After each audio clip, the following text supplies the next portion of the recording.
इसके बाद 10वां क्वेश्चन हमें दिया गया है a, 2a, 3a, 4a और इसके बाद आगे। तो हमें ज्ञात करना है कि यह एक समांतर श्रेणी है या नहीं, और यदि यह एक समांतर श्रेणी है तो इसके आगे के हमें पद भी ज्ञात कर लेना है। तो सबसे पहले तो हम यही लिखते हैं दी गई समांतर श्रेणी। तो दी गई श्रेणी लिखेंगे क्योंकि हमें पता नहीं है कि ये समांतर है या नहीं। तो यहाँ पर हमने श्रेणी लिख दी है। इसमें जो पहले नंबर पर पद होता है उसे प्रथम पद कहते हैं। तो यहाँ पर प्रथम पद जो है इसे हम लिखेंगे, इसे ए से दर्शाते हैं, लेकिन यहाँ पर एक स्मॉल यहाँ पर भी दिया गया है, तो अब आप यहाँ पर कैपिटल ए लिख सकते हैं। तो कैपिटल ए आ जाएगा, स्मॉल ए प्रथम पद। और इसके बाद हम सार्वंतर निकालेंगे, तो ये अलग अलग निकालना होता है। तो सार्व अंतर कॉमन डिफरेंस आता है ये D1 बराबर दूसरे नंबर के पद में से आपको पहले नंबर का पद घटाना है, यानी 2a माइनस a। घटाना क्या है? पहले नंबर का पद यानी a। तो जब 2a में से आप एक a घटाओगे तो आपको मिलेगा एक सिंगल a, क्योंकि 2a थे उसमें से एक a चला गया तो एक बचा। अब हम D2 निकालेंगे। तो D जो है तीसरे नंबर के पद में से आपको दूसरे नंबर का पद घटाना है। तीसरे नंबर का पद कितना है? तो आंसर है 3a, माइनस लगा है, घटाना है चूँकि, और दूसरे नंबर का पद है 2a। तो 3 में से 2 जाएंगे तो एक ही बचता है, तो सिंगल a बचेगा। 3a में से 2a चले जाएंगे तो एक सिंगल a ही आपके पास बचेगा। इसके बाद D3 निकालेंगे। D3 निकालने के लिए आपको चौथे पद में से तीसरा पद घटाना है, तो 4a माइनस 3a, तो यहाँ पर भी आपको a ही मिलेगा। तो D1, D2 और D3 को ध्यान से देखने पर पता चलता है कि तीनों के मान समान हैं। तो यहाँ पर आपको लिखना है D1 बराबर है D2 बराबर है D3। अतः दी हुई श्रेणी एक समांतर श्रेणी है। तो जब ये समांतर श्रेणी है तो इसके आगे के हम पद भी ज्ञात कर सकते हैं। तो आइए पांचवा पद ज्ञात करते हैं। पांचवा पद का फॉर्मूला होता है a प्लस, कैपिटल में लिखना है, a प्लस 4d।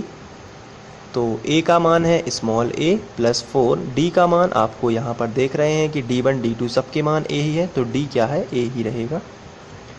तो a प्लस 4 का गुणा a में होगा तो 4a, तो ये जाके हमें मिलेगा 4 और 1 5a। अब हम छठवां पद देख लेते हैं। तो छठवां पद का फॉर्मूला होता है a प्लस 5d। तो a का मान स्मॉल a है प्लस 5d का मान भी स्मॉल a है। तो a प्लस 5 और a का गुणा होगा तो 5a, और 5 और a 6a हो जाएगा। फिर इसके बाद हम सातवां पद देख लेते हैं। ये होता है a प्लस 6d, और a को हम स्मॉल a से दर्शा रहे हैं और 6 और d को हम स्मॉल a से दर्शा रहे हैं, इसलिए a प्लस 6 का a में से 6a, 6 और 1 7a। तो इस तरीके से 5a, 6a और 7a आगे के पद आ जाएंगे, और इसको हम इस तरीके से सॉल्व कर सकते हैं। इसके बाद हम 11वां क्वेश्चन कर लेते हैं। इसके बाद 11वां क्वेश्चन दिया गया है a वर्ग a घन a पर 4 की घात और इसके आगे, और हमें ज्ञात करना है कि यह एक समांतर श्रेणी है या नहीं, और यदि समांतर श्रेणी है तो इसके आगे की हमें 3 पद भी ज्ञात करना है। तो आइए सबसे पहले लिख लेते हैं दी गई समांतर श्रेणी। तो यह समांतर श्रेणी, चूँकि समांतर श्रेणी नहीं है, अभी क्लियर नहीं है, इसलिए इस शब्द को हटाना पड़ेगा। केवल हम लिखेंगे दी गई श्रेणी। चलिए, यहाँ पर जो पहला अक्षर होता है इसे प्रथम पद बोलते हैं, तो प्रथम पद इसका नाम दे देते हैं। और प्रथम पद को हम कैपिटल A से दर्शाएंगे, क्योंकि यहाँ पर स्मॉल a पहले से ही दिया गया है और हम स्मॉल a से ही दर्शाते थे, लेकिन यहाँ पर हमें कैपिटल दर्शाना पड़ेगा क्योंकि स्मॉल a में श्रेणी है स्मॉल a। सार्वंतर दे देते हैं। सार्वंतर D1 होता है दूसरे नंबर के पद में से पहले नंबर का पद घटाना, यानी a² माइनस a। यहाँ पर आप a कॉमन ले लेंगे, तो यहाँ पर 2 की घात है, यहाँ से जब हम a कॉमन लेंगे तो 2 की घात में से केवल अब यहाँ पर 1 की घात बच जाएगी, यानी सिंगल a बच जाएगा। माइनस है तो माइनस, और यहाँ पर a कॉमन लेने से यहाँ पर 1 बचेगा। d2 कॉमन ले लेते हैं।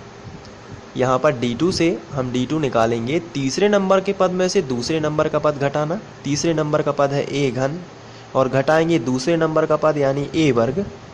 तो यहाँ पर a वर्ग कॉमन आ जाएगा, क्योंकि आखिरी में जो है a स्क्वायर लिखा हुआ है, तो यहाँ पर a स्क्वायर कॉमन आ जाएगा।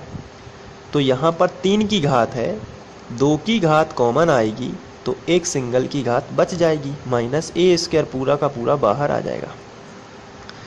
तो यहाँ से हमें पता चल रहा है कि जितना d1 का मान है उतना d2 का नहीं है, इसलिए दी हुई श्रेणी एक समांतर श्रेणी नहीं है। तो यहाँ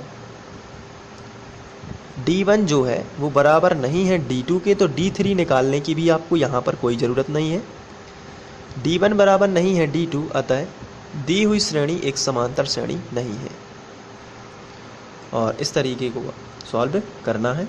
इसके बाद 12वां क्वेश्चन करते हैं, जो कि आपको नेक्स्ट वीडियो में मिलेगा। Thank you.